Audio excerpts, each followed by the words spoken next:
Hi అండి, అందరికీ నమస్కారం. ఈరోజు మన వీడియోలో లెమన్ రైస్ ఎలా ప్రిపేర్ చేసుకోవాలో చూసేద్దాం. ఇది చాలా సింపుల్ రెసిపీ. ఈ వీడియోను చూసి ఒక్కసారి ట్రై చేయండి.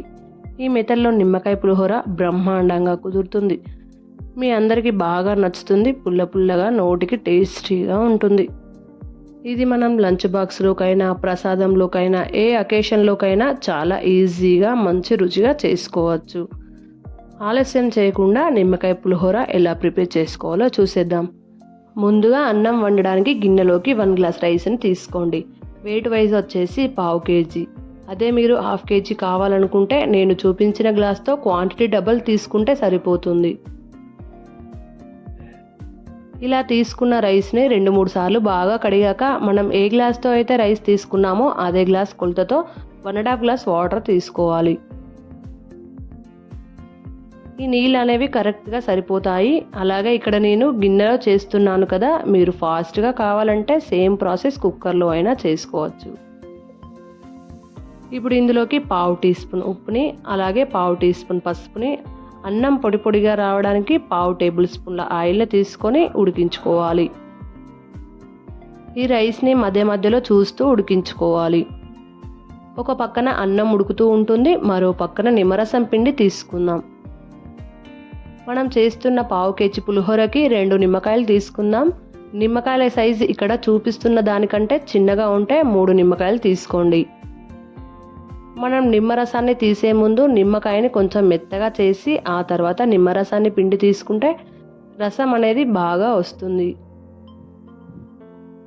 ఈ నిమ్మకాయని కట్ చేసి నిమ్మరసాన్ని పిండుకొని తీసుకుందాం. అదే మీకు ఇలా నిమ్మకాయలతో కాకుండా వెయిట్ వైజ్ చెప్పాలంటే మనం తీసుకున్న 1/2 kg రైస్కి 50 ml నిమ్మరసాన్ని తీసుకుంటే పులుపు అనేది కరెక్ట్గా సరిపోతుంది. చూడండి, నిమ్మకాయలు పిండి తీసుకునే వరకు 1/2 కప్పు నిమ్మరసం వచ్చింది కదా. సో మనం చేసే క్వాంటిటీకి ఈ పులుపు అనేది కరెక్ట్గా సరిపోతుంది. ఇప్పుడు మనం రైస్ ఎలా అయిందో చూసేద్దాం. మూత తీసి ఒకసారి అన్నంని బాగా కలపండి. చూడండి, ఈ కొలతతో వాటర్ తీసుకున్నామంటే అన్నం మంచిగా ఉడికి పొడి పొడిగా వస్తుంది.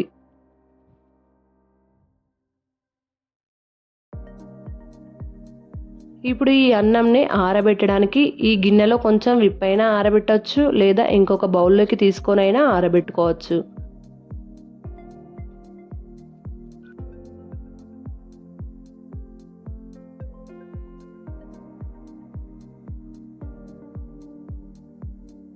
మరో పక్కన పోపు కోసం కడాయిని కానీ లేదా ప్యాన్ని కానీ తీసుకొని 2-3 టేబుల్ స్పూన్ల ఆయిల్ని తీసుకోండి.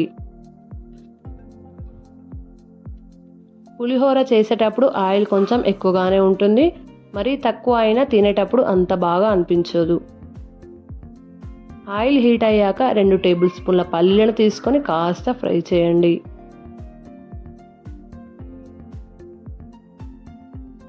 మనం పులిహోర చేసేటప్పుడు పోపుని ఎంత బాగా పెడతామో పులిహోర రుచి కూడా అంత బాగుంటుంది. కాబట్టి ముందుగా పల్లీలు ఇలా కాస్త వేగిన తర్వాత 1 టేబుల్ స్పూన్ల పచ్చిశనగపప్పుని, మరో టేబుల్ స్పూన్ల మినప్పప్పుని, 1 టేబుల్ స్పూన్ల ఆవాలను తీసుకొని వీటిని బాగా ఫ్రై చేయండి. నేను పులిహోరలో తరిగిన అల్లం వేయను, మీకు కావాలనుకుంటే ఈ పోపులో వేసి ఫ్రై చేసుకోవచ్చు.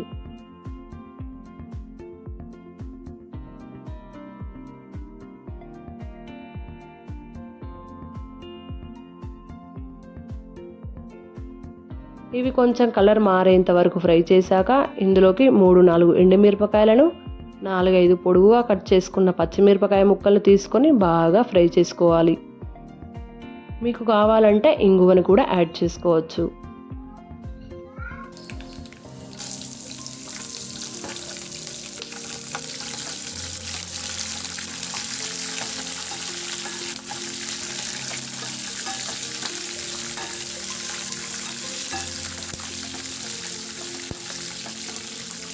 మిరపకాయలు కొంచెం ఫ్రై అయ్యాక 1/2 టీ స్పూన్ ఉప్పుని, అలాగే కొంచెం కరివేపాకుని కూడా తీసుకొని పోపు అంతా బాగా ఫ్రై చేయండి.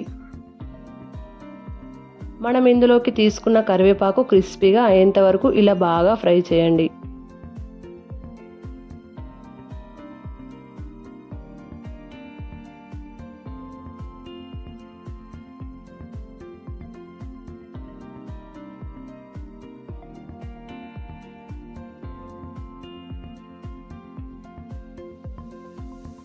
సో ఇలా బాగా ఫ్రై చేసిన పోపుని అన్నంలోకి వేసుకుందాం.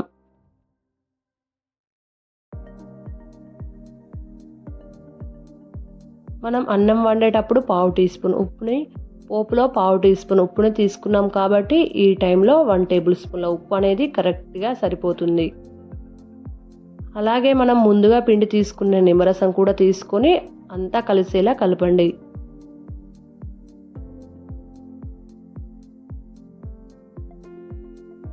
ముందు కొంచెం వేడిగా ఉంటుంది కాబట్టి స్పూన్తో కలిపి కొంచెం చల్లారాక చేతితో బాగా కలపండి.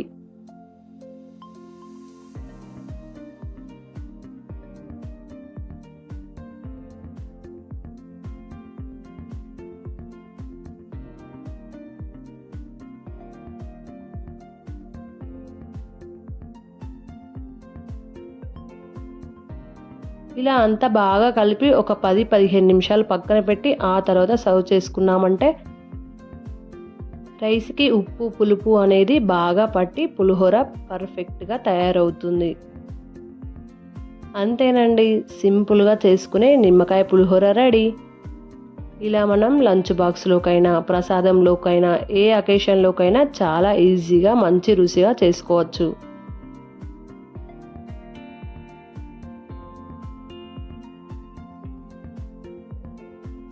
మీరు కూడా ఈ విధంగా ట్రై చేయండి. డెఫినెట్గా మీకు చాలా బాగా కుదురుతుంది. అలాగే లైక్ చేసి కామెంట్ చేయండి. మరిన్ని టేస్టీ రెసిపీ కోసం మన ఛానల్ని ఫాలో అవ్వండి. Thank you for watching.